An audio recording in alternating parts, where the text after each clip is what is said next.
yourselves a great round of applause for coming out tonight, for recognizing this great opportunity to share with those who've made a great contribution to our country. And I do echo Mr. Harris's comments in that I think that there is a tremendous overlap between the climate and activities in the country in the early 60s as it is today. And from my perspective, that is a tremendous challenge that we must consistently work to try to overcome. Because, from my viewpoint, America has always been, and America will always remain great.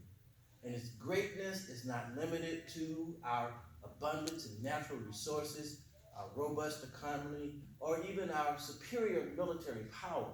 But our greatness has always been attributed to the diversity of our nation's people. Mm-hmm. And that is the peculiar challenge. Peculiar in that while it is our greatest attribute, it is also our Achilles heel.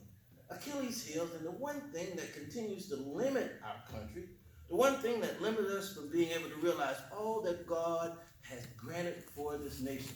This Achilles heel, called our Pilgrim founders to devalue the significance of the American Indians, it also led to the greatest internal turmoil our nation ever faced in the form of the Civil War.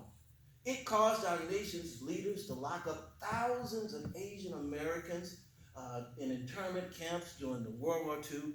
And that same Achilles heel led to the greatest deliverance of God's people since the parting of the Red Sea in the form of the Civil Rights Movement. And if our nation doesn't improve, it'll be that same Achilles heel that causes our nation to implode from the inside out. And I would suggest to you today that that is only because our nation has failed to understand evil.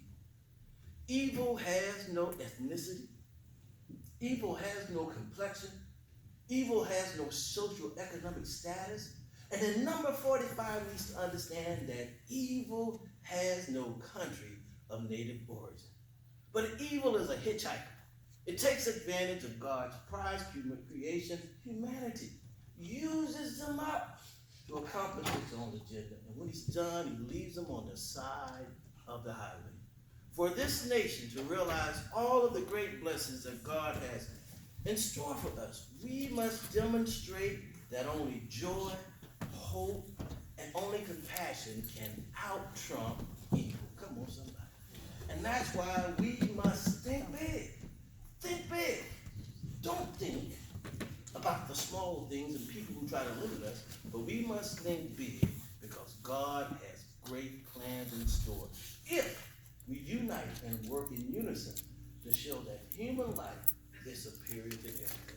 So we challenge you today as you leave this place, go out with a renewed hope that there is great possibility if we can unite as so many demonstrated they could in the height of the civil rights movement and continue to make this nation great. Just because there are those who want to invoke evil, there's a greater number who recognize that God still has the power. So on behalf of Beth L. Sturgard and Mount Olivet, we again want to thank our presenters tonight, Mary Stevens,